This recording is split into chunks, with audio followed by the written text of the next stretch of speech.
Showing you how I plan out my peas for the season and how I provide the trellising for them as they grow. Hope you enjoy it.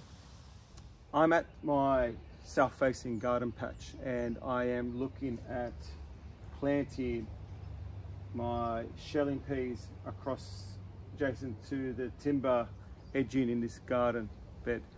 I have grown a whole lot of baby seedlings. I've had them planted out in the punnets for about 2.5 weeks now. They need to be planted. What I'm going to do is I'm going to dig this over and prepare it for planting. Once the bed's been dug over, I'm going to put a few amendments in this bed. What I'm going to do is I'm going to put a bit of homemade compost. Probably half a barrel load will do this area. I will then add a little bit, just a dolomite lime, just to sweeten the soil for the peas. Peas do enjoy a more neutral pH. I'll dig it in and then I will form up my rows and plant out my seedlings.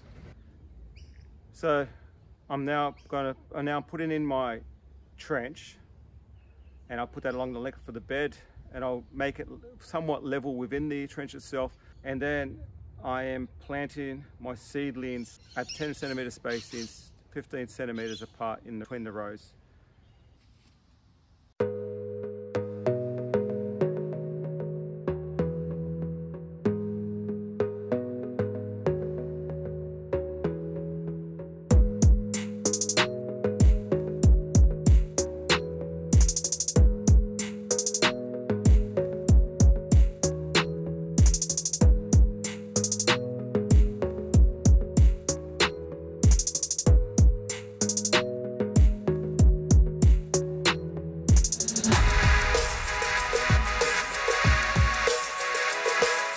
So the seedlings have all been planted in.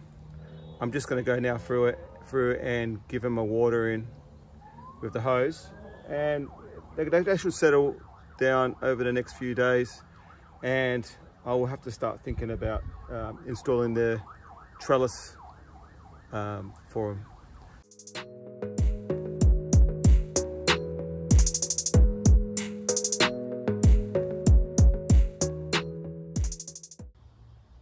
So this afternoon I'm actually going to be putting trellising for my new pea crop. These are the Green Feast shelling peas that I planted about a week ago.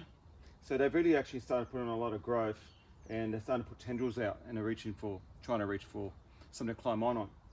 So what I'm going to be doing is using my string trellis method in this area. What I've done is I've gone and gotten 3 stakes about a meter high, 1.2 meters high, and I've spaced them out 3 spacings across the bed, approximately a meter apart.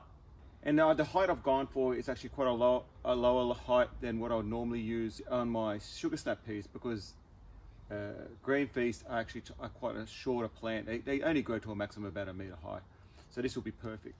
What I'm going to use as my string trellis is baling twine. I actually find this is actually the best choice for my trellis, mostly because it doesn't give stretch when it's throughout the season. And what I'm finding is as the plants get bigger and heavier and you get a bit of wind, not having any stretch really helps keeping the piece supported. Okay, so I've installed my string trellis. I've installed 3 strings 5 centimeters apart, and I've run them right across the 3 posts. I make sure that I wrap the string around each of the posts and tie it off and keep it taut so it stays tight throughout the growing season. The first string was touching the plants, with the other 2 just above at 5 centimeter spacing. So I will come through next week and add additional strings as I need, but for now this is perfect. And I will, if I need to, add strings in front of the plant to hold the plants against the trellis as they grow. So hopefully in the next 2 weeks I'll come back and visit, and I'll show everyone how to add additional strings to the trellis.